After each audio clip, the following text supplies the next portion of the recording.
Ya, kembali bersama kami di Indonesia Bicara dan di tengah euforia dari restoran cepat saji yang bekerja sama dengan boyband Korea yang membuat satu meals yang bikin heboh se-Indonesia, tentunya masyarakat di satu sisi kaum marginal, saudara-saudara kita yang mungkin makan saja sehari-hari harus mikir beberapa kali, ini juga tersita perhatiannya dengan adanya rencana PPN sembako di 13 item yang sempat saya sebutkan di awal dan ini tentunya menjadi um, ya PR kita bersama bagaimana memahami peraturan yang agak memberatkan banyak pihak. Nah, kalau tadi ibu rumah tangga sudah saya ajak berbincang di segmen awal yang dengan pendapatnya bahwa memang sangat keberatan dengan rencana ini. Nah, di segmen ini saya akan berbincang dengan Bapak Abdullah Mansuri, Ketua Umum Ikatan Pedagang Pasar Indonesia. Assalamualaikum Pak Abdullah.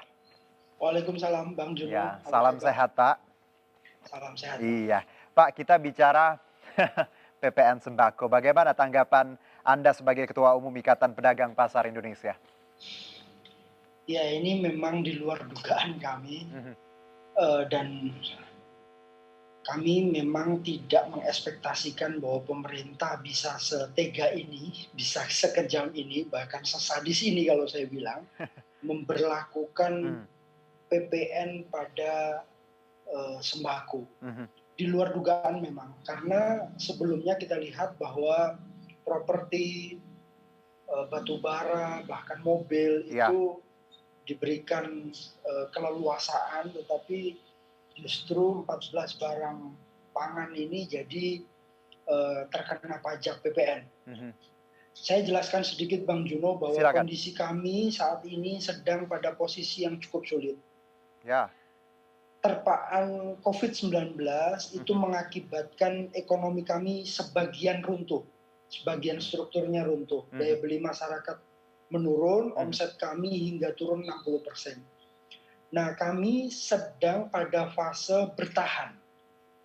Walaupun berdarah-darah kami bertahan. Untuk tetap berdagang kami bertahan, membayar retribusi kami tetap membayar retribusi, pulang bisa untuk makan keluarga kami itu sudah cukup. Kami tidak berpikir profit untuk saat ini. Tapi di saat kondisi yang kami alami saat ini tiba-tiba ada upaya pajak Mhm, pada 14 bahan pangan itu menurut saya ini gila sih. Saya hanya bisa bilang gila. mhm. Di sisi lain, Bang Juno, Ya, kalau kita lihat bahwa pemerintah belum cukup mampu menjaga rantai pangan yang cukup baik. mhm. Jejaring rantai pangan belum cukup baik. Buktinya apa? Buktinya tiap bulan masih ada aja inflasi yang Ya, disumbang dari pangan.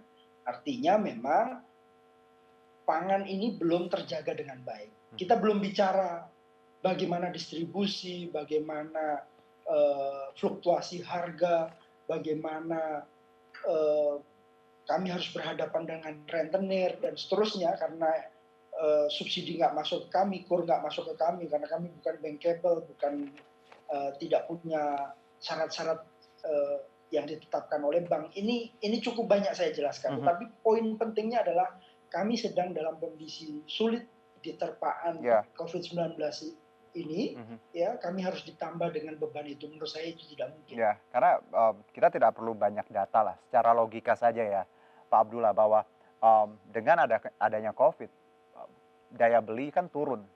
Apalagi dengan adanya rencana PPN sembako ini, bukan mendahului, tapi otomatis ya daya beli yang sudah turun ini, masyarakat yang ingin beli kebutuhan pokok pun akan berpikir ulang.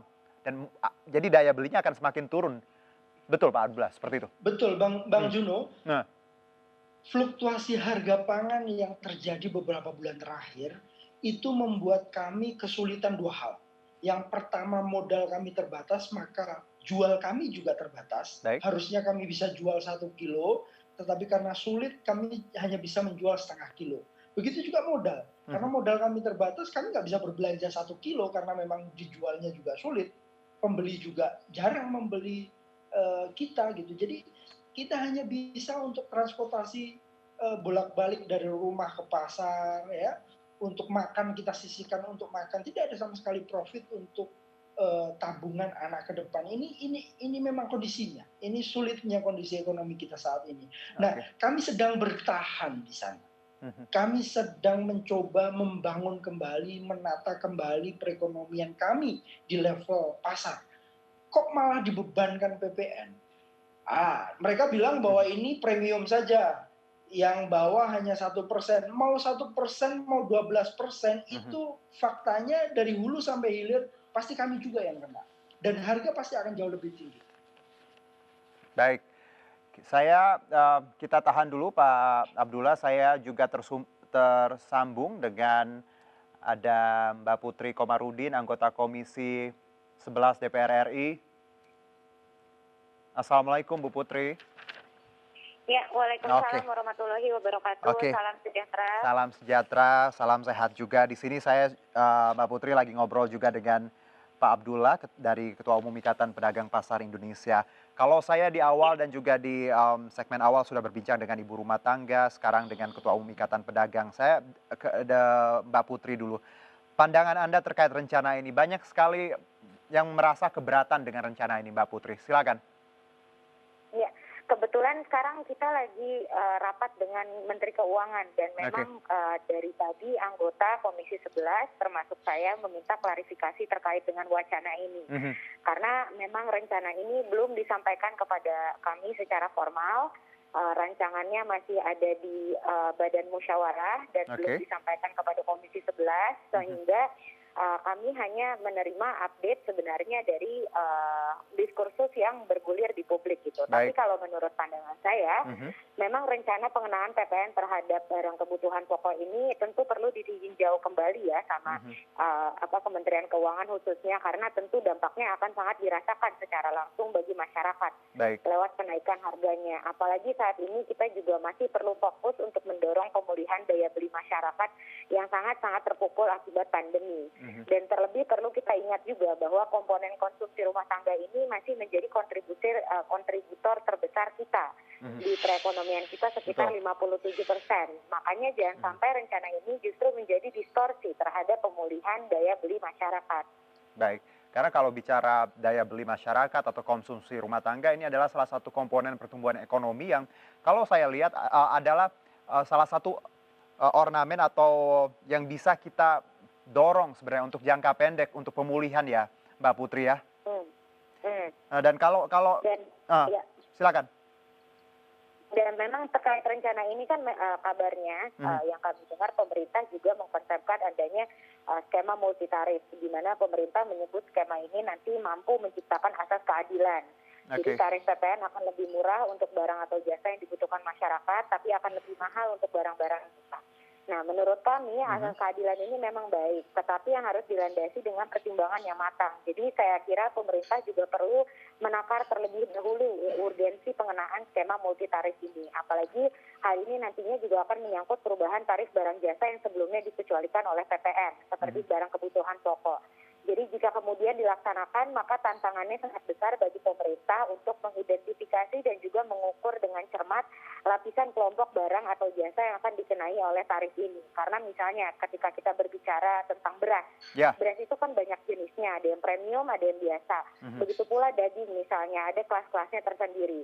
Jadi maka dari itu pengelompokan maupun klarifikasi hingga besaran PPN yang dikenakan ini harus dilakukan dengan sangat-sangat hati-hati. Karena kembali lagi hal ini akan sangat berpengaruh pada daya beli masyarakat. Dan Baik. Kalau kita sisi lainnya juga akan terdampak lagi. Baik, Mbak Putri, kalau kita bicara alasan dari kebijakan pemerintah terkait PPN sembako ini adalah untuk memperluas basis tadi penerimaan pajak serta penyesuaian tarif. Menurut Anda tadi kan PPN-nya nih di kisaran 10% yang saya baca dan paling rendah adalah 5%. Apakah ini sudah cukup ideal nantinya? Iya. Memang pada masa pandemi ini kan pengeluaran negara meningkat cukup tajam, tapi di sisi lain penerimaan negara kita juga tersendat. Jadi tidak heran apabila diperlukan konsolidasi fiskal untuk kesehatan APBN kita dan tentu keberlanjutan fiskal dalam jangka menengah dan panjang. Dan terlebih kita tahu juga selama ini memang pajak masih menjadi tumpuan penerimaan negara kita untuk menopang keberlanjutan pembangunan. Tapi menurut kami upaya konsolidasi fiskal yang harus dilakukan pertama adalah optimalisasi kinerja dari PPN ini sendiri. Karena Kemenkyu juga pernah menyebutkan kepada kami di Komisi 11 bahwa si efficiency ratio dari PPN kita di pemerintah Indonesia itu tercatat masih di kisaran 60%. Ya. Yang artinya efektivitas pemungutan PPN kita masih 60% dari total potensi yang seharusnya bisa kita pungut pada hari ini. Maka dari itu saat ini yang perlu kita optimalkan justru adalah target penerimaan PPN ini untuk menambah penerimaan negara, bukan malah menambah objek-objeknya. Dan begitu pula misalnya nanti terkait rencana yang akan diimplementasikan, kami rasa harus dipikirkan terlebih dahulu secara matang dan tentu mempertimbangkan perkembangan terkini dari pemulihan ekonomi kita. Jangan sampai malah memperburuk suasana yang sekarang sudah terjadi gitu.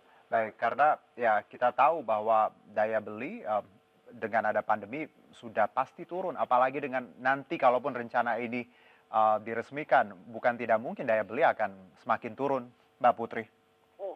Ya. Oke, Mbak Putri, kalau tadi Anda sudah menjelaskan bahwa Anda dari Komisi 11 masih berdiskusi terhadap ini, apakah Anda juga mengajak atau juga mendengar pendapat dari saudara-saudara kita yang memang berdampak khusus terkait ini, baik itu pedagang atau ibu rumah tangga, sudahkah ada dialog atau mereka bagaimana untuk menyampaikan aspirasinya agar juga terwakili nantinya? Ya, tadi pagi saya baru ke daerah pemilihan saya di Kabupaten Bekasi, itu kita mengadakan dialog dengan masyarakat, salah satunya adalah concern mereka terkait dengan wacana ini. Karena berita yang beredar tuh sebenarnya sudah terlalu ini ya, mungkin terlalu membuat panik gitu. Ya. Padahal kita di Komisi 11 juga belum membahas sama sekali terkait dengan skema ini dengan Kementerian Keuangan. Kemarin juga saya baru kembali dari Karawang semalam, dan sama di situ para buruh, para pedagang itu menyampaikan aspirasi mereka terkait dengan hal ini. Dan kebetulan memang hari ini kita juga langsung rapat dengan Menteri Keuangan dan semua aspirasinya sudah tadi kita rangkum menjadi poin-poin yang disampaikan kepada Menteri Keuangan. Dan kita tunggu saja setelah pendalaman dari semua anggota ini akan ada jawaban dari Menteri Keuangan yang harapannya nanti bisa mengklarifikasi berita yang beredar. Ya, karena kalau kita lihat berita yang beredar memang tadi sudah banyak sekali di media online bahwa 13 item ini beras, jagung, sagu, kedelai, garam, daging, telur, susu, buah-buahan, sayur-sayuran, ubi-ubian, bahkan bumbu-bumbuan. Ini juga katanya ya masih nanti akan dikenakan PPN sembako. Tentunya nanti semoga ada kabar baik dari dialog Mbak Putri dan juga Kemenkyu dan juga para pemegang kebijakan, karena kita tahu pandemi sudah menghajar semua sisi ya, Mbak Putri. Ya. Baik. Dan mungkin harapannya setelah ini, setelah ada klarifikasi dari Kementerian Keuangan, diskursus yang beredar di publik bisa lebih reda karena sudah ada kepastian dari Ibu Menteri Keuangannya sendiri. Oke, Mbak Putri, terima kasih sekali atas waktunya. Selamat beraktivitas kembali. Terima kasih banyak. Salam sehat. Terima kasih. Ya. Salam sehat. Assalamualaikum warahmatullahi wabarakatuh. Waalaikumsalam. Baik, kita kembali ke Pak Abdullah, Ketua Umum Ikatan Pedagang Pasar Indonesia. Tadi maaf saya jeda karena Mbak Putri cuman punya waktu sedikit. Kita lanjutkan, Pak Abdullah. Kalau tadi dari konfirmasi Komisi 11 yang menangani pangan ini bahwa mereka masih akan berdialog melihat wacana atau rencana ini agar tadi informasinya tidak bergulir secara liar. Berarti ada harapan ya Pak Abdullah bahwa semoga ini bisa dianulir seperti itu. Sebenarnya kami ingin bicara langsung tadi sama Mbak Putri, kebetulan lagi sama Menteri Keuangan. Saya mau titip salam kepada Menteri Keuangan, kalau kebijakan ini tetap diberlakukan berarti niatan membunuh kami secara cepat itu akan segera tercapai gitu. Jadi itu menurut saya harus disampaikan ke Menteri Keuangan. Tapi lepas itu semua sebenarnya Bang, saya ingin menyampaikan bahwa wacana ini sesungguhnya harusnya cukup di permen, tidak perlu di undang-undang harusnya ya. Karena sebelumnya kan kita nggak pernah bahan pangan itu nggak ada PPN sebenarnya. Selama ini nggak ada. Walaupun nggak ada, tapi konfliknya luar biasa. Bahkan pangan itu penyumbang inflasi. Ya. Kalau diadakan bisa bayangkan, ini kita belum bicara hal tragis yang terjadi di pedagang ya. Mhm. Kita belum berbicara masalah pangan, kita belum berbicara persoalan-persoalan lain yang ada di pangan. Tetapi menurut kami ini penting, ini isu bukan isu yang liar, itu fakta bahwa memang draftnya ada dan itu harus disikapi Menteri eh, Keuangan dan kami sebagai organisasi pengayom pedagang dengan tekanan anggota kami yang cukup besar, kami juga menyuarakan ini sesuai fakta di lapangan.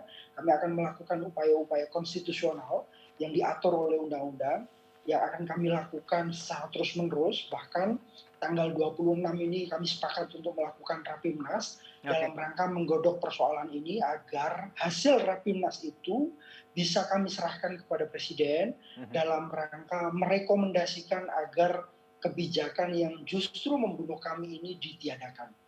Dan yang pasti kami akan melakukan upaya-upaya lain seperti bertemu dengan Komisi 11 Mbak Putri tadi ya, Mbak Putri Komarudin dan kawan-kawan yang lain, termasuk Ketua DPR dan Wakil-Wakil Ketua DPR, kami segera mengagendakan untuk bertemu dengan mereka dalam rangka menyampaikan fakta-fakta yang terjadi di pasar tradisional, menyampaikan fakta-fakta ekonomi, omset pedagang dan seterusnya di masa pandemi ini sehingga itu menjadi acuan untuk menentukan kebijakan. Karena pintu terakhir kita saat ini ada di DPR. Dirancang oleh pemerintah dan sekarang dilempar di DPR. Jadi bolanya sekarang ada di DPR, maka upaya kita juga akan fokus ke sana. Walaupun begitu kami tetap akan menyampaikan rekomendasi Rapimnas itu kepada Presiden. Baik, kalau kita melihat tadi alasan pemerintah bahwa menaikkan PPN atau memberlakukan PPN ini adalah karena untuk perluasan penerimaan pajak mengingat kondisi pandemi saat ini. Mbak Putri juga menyebutkan harusnya bukan objeknya yang diperbanyak tapi tadi bagaimana kinerjanya agar pemanfaatan PPN tadi bisa diserap dengan maksimal. Anda melihat bahwa alasan penerimaan pajak ini seperti apa? Iya Bang. Bang Juno, saya tahu bahwa pemerintah sedang bersusah payah untuk menaikkan pajak karena alternatif-alternatif yang dibangun memang tidak cukup efektif, tetapi juga jangan menyulitkan pondasi ekonomi rakyat ini sesungguhnya. Pasar tradisional itu pondasi ekonomi rakyat. Kita tahu 98 waktu krisis, semua perusahaan-perusahaan asing kembali ke negerinya masing-masing. Tetapi pasar tradisional tetap bertahan, UMKM tetap bertahan, pedagang kaki lima tetap bertahan. Itulah yang menjaga agar ekonomi kita tidak berlarut-larut runtuh dan kembali pulih.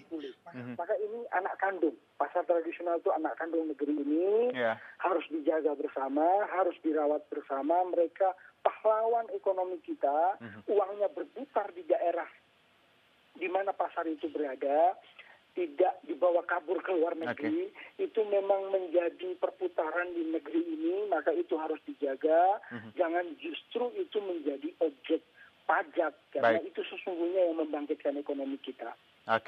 Pak Abdullah, satu lagi Pak Abdullah, dari 13 atau 14 item tadi ya, yang saya sebutkan, semuanya bahan pokok kalau saya lihat, tidak ada yang ya harusnya tidak kena seperti itu. Kalaupun dari 14 item itu, menurut Anda, kalau mungkin nanti ada pilihannya, hanya beberapa yang dikenakan, yang mana yang bisa mungkin? Atau menurut Anda yang ya cukup layak? Saya nggak mau terjebak pada opsi pilihan, tidak. Saya tidak mau semua, tawarannya tidak ada tawaran, tidak ada tawaran bagi kami, kami mau seluruhnya. Saya contohkan dua saja. Gula, ya, yang masuk dalam daftar itu. Gula hari ini harganya 14.000. Dalam sejarah tidak pernah harga gula 14.000. 12.800 dan seterusnya. Sekarang 14.000. Daging sapi sekarang 135.000 sampai 140.000. Biasanya 114.000, 125.000. Kalau ditambah PPN, coba bayangkan bagaimana kami menjualnya. Jadi ini belum bicara bumbu-bumbu ya, belum bicara buah dan seterusnya. Jadi kalau tanya ke kami Bang Juno sebagai organisasi yang menghimpun dan mengayomi pedagang, kami tidak mau ada tawar-menawar, seluruhnya sesuai dengan yang sudah terjadi. Kita perbaiki dulu struktur pangan kita, grand design pangan kita. Kalau baik perekonomian kita, silahkan kita diskusikan ulang. Tapi untuk saat ini tidak ada tawar-menawar. Baik, Pak Abdullah. Saya ada di pihak teman-teman kita di semua masyarakat, karena saya bagian dari masyarakat tentunya ingin agar perekonomian tumbuh dengan baik selama pandemi ini, karena kita berjuang sama-sama ya Pak Abdullah. Dan yang menarik tadi yang Anda sebutkan bahwa pedagang dan pasar tradisional itu adalah anak kandung. Ya, semoga anak kandungnya tidak dijadikan anak tiri di negeri sendiri ya Pak Abdullah. Betul. Terima kasih Pak Abdullah. Bang Juno. Ayo belanja ke pasar tradisional. Pasti, selalu. Saya suruh orang rumah selalu belinya di pasar tradisional. Buah-buahnya juga lebih murah. Terima kasih Pak Abdullah. Salam sehat. Bang Juno. Ya. Salam sehat. Baik, demikianlah segmen ini. Tetap bersama kami di Indonesia Bicara.